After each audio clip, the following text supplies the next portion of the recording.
Hey, how's it going? My name's Alex, and today I'm going to explain to you how to lease on an owner-operator.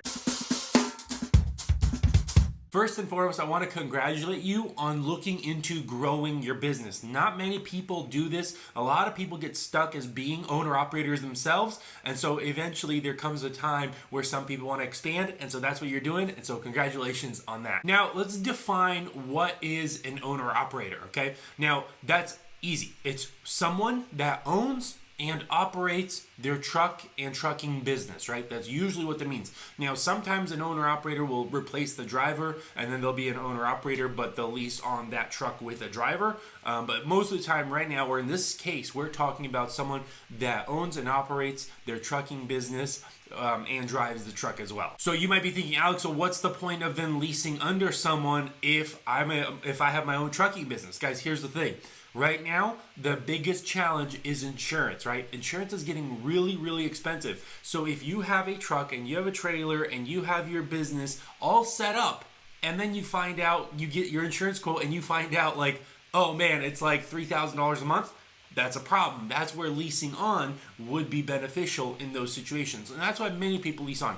Plus, when you lease on, they do offer the dispatching and booking your loads. They offer a bunch of other things as well. You know, each company is a little bit different. So really, when you are looking for a company to lease under, just double check, ask them what they offer for how much percentage, right? So that would be some of the reasons for an owner-operator to lease on. Okay, so what does it actually take then, right? So there you go. The first thing is you as the company, you have to add them to your insurance. No, hold on. Let's wind that back before you even get there.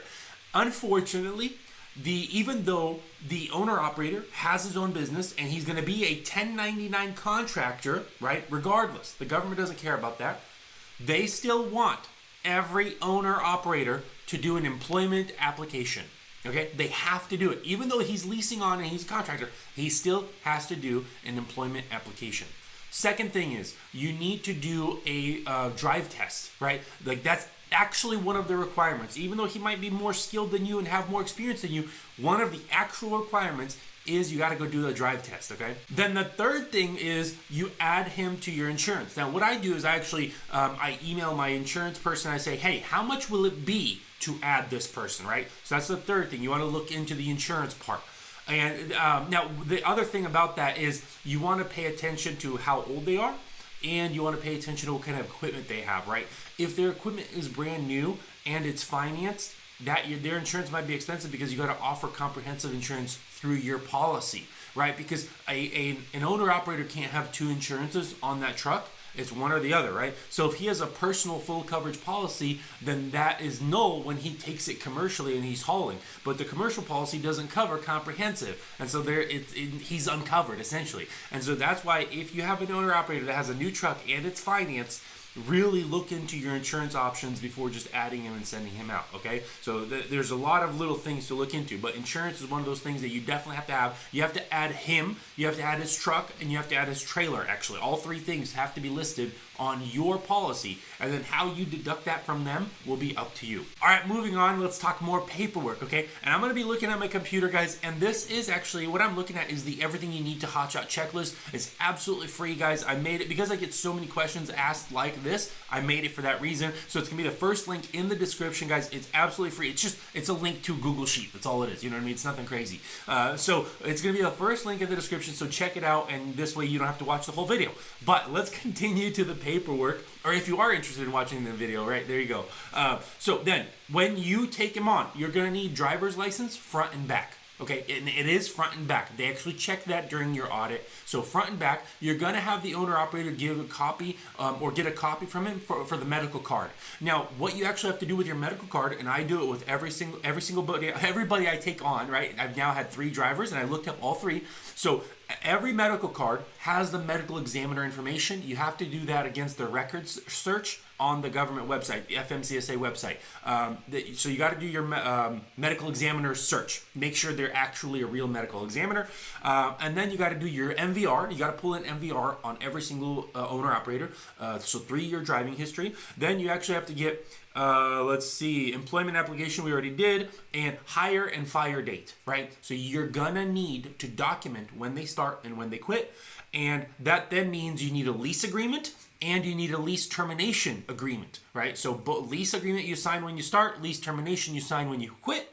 Then if it is a CDL hotshot, he's going to have to do a pre-employment drug and alcohol test. He's going to have to join your drug consortium, and all of that you report to the drug clearinghouse.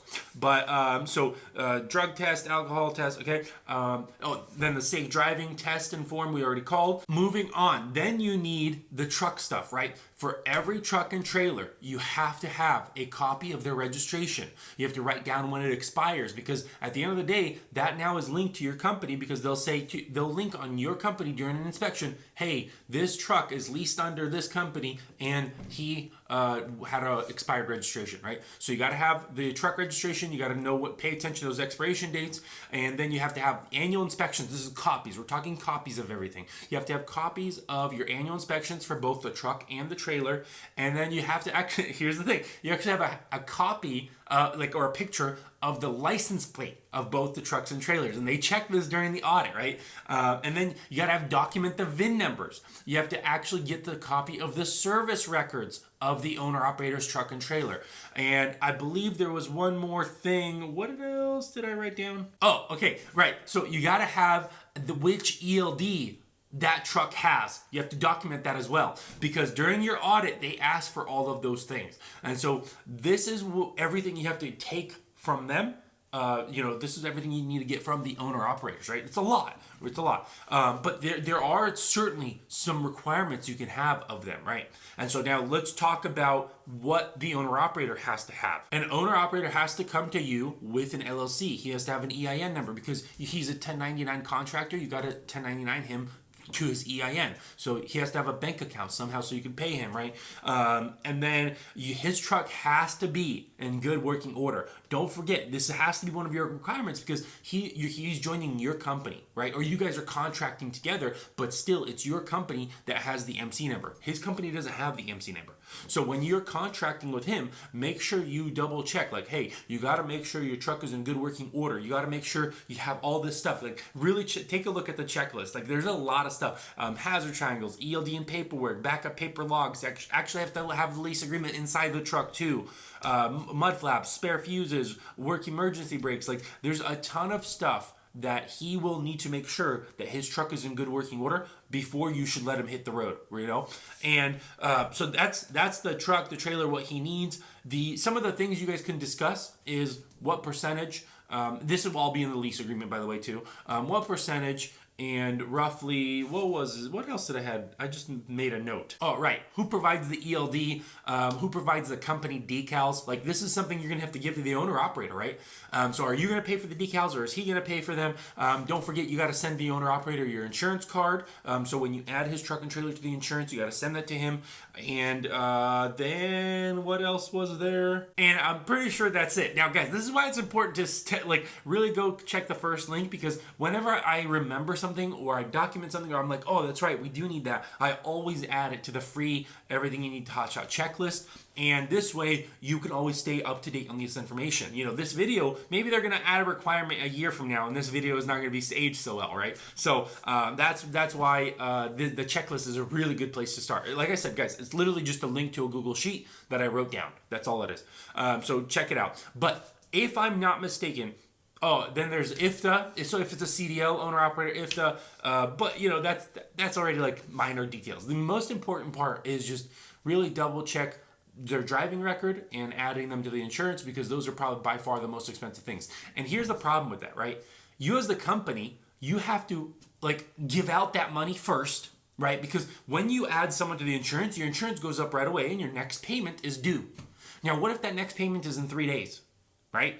So your monthly insurance payment, that's why you want to be careful when you're adding owner-operators, right? You want to add owner-operators your first week of the month. Don't add them 3 days before the insurance, because then that payment is due and you're scrambling to come up with an extra $1,500, excuse me. It's about $1,500. Let me give you an example. I went from one driver to two drivers, and my policy went from $1,359 to $2,950. Okay? So it went from $1,300 to $3,000. Okay? Think about that. So insurance is not cheap. And you want to be careful when you're adding them, because if you add it 3 days before your premium is due, then you haven't had a whole month of dispatching him to collect that money back. And so you're coming out of pocket. And so you want to pay attention to when you're adding them, because this way you're never going to be like, an owner operator will join, you'll make a payment, and then he's going to be like, hey, actually, you know what? I found another company. And you're going to call him up and be like, dude, that's not cool, bro. You know, and by canceling that policy, you're not going to get, you'll get some money back, but you're not going to get all of it back. And so you just lost money and not you need to make $1 back. So that's just some tips on that I've learned, you know, with my business. And, you know, my owner operators have been great. My drivers have been great. And, you know, I'm pretty happy overall. But these are just some tips that I want to give you. Well, that's going to do it for this video, you guys. If you have your own trucking business and you think I missed something, comment it down below and I will see you in the next video. Bye.